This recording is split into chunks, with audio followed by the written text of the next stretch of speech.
మనలో నిజమైన ప్రేమకి ఎంతమందికి అర్థం తెలుసు?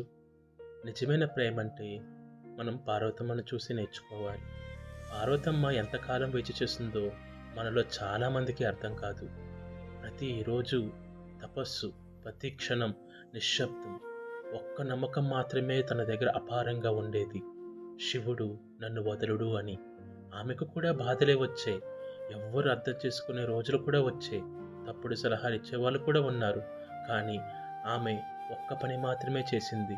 కేవలం వేచి ఉండటమే కాకుండా ఎటువంటి సందేహం లేకుండా వేచి ఉండటం.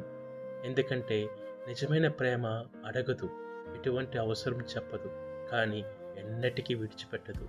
పార్వతమ్మ శివుడిని వెతకలేదు. శివుడు తిరిగి వస్తాడనే బలంగా నమ్మింది. అది బలహీనత కాదు, ప్రేమ మీద నమ్మకం. ప్రేమ అంటే వెంటాడటం కాదు, మనం చల్లగా ఉండి మనసు ఉన్నవారని నమ్మటం పూర్తిగా. కొన్నిసార్లు మనం కూడా అలానే ఉంటాం. ఎవరినో మనసారా ప్రేమిస్తాం. వారు అర్థం చేసుకోవాలని తహతహలాడుతాం. కానీ మనల్ని మనమే తక్కువగా అనిపించుకుంటాం. అక్కడే హృదయం విరుగుతుంది. కానీ నిజమైన ప్రేమ మనల్ని ఒంటరిగా వదిలేసి వెళ్ళదు. వాళ్ళు ఎప్పటికైనా తిరిగి వస్తారు. మన కోసం కాదు, మన యొక్క విలువలు తెలుసుకొని. ఈ కథ వింటున్నప్పుడు నీ హృదయంలోనూ ఎవరో ఒకరి పేరు జ్ఞాపకం వచ్చి ఉంటుంది కదా. వాళ్ళు దూరం అయ్యారని నువ్వు ఎప్పటికీ వారి కోసం ఉన్నావని ఫీల్ అవుతున్నావా? అలా అయితే వీడియో చివరిన కమెంట్ సెక్షన్లో మీ అభిప్రాయాలను షేర్ చేసుకోండి.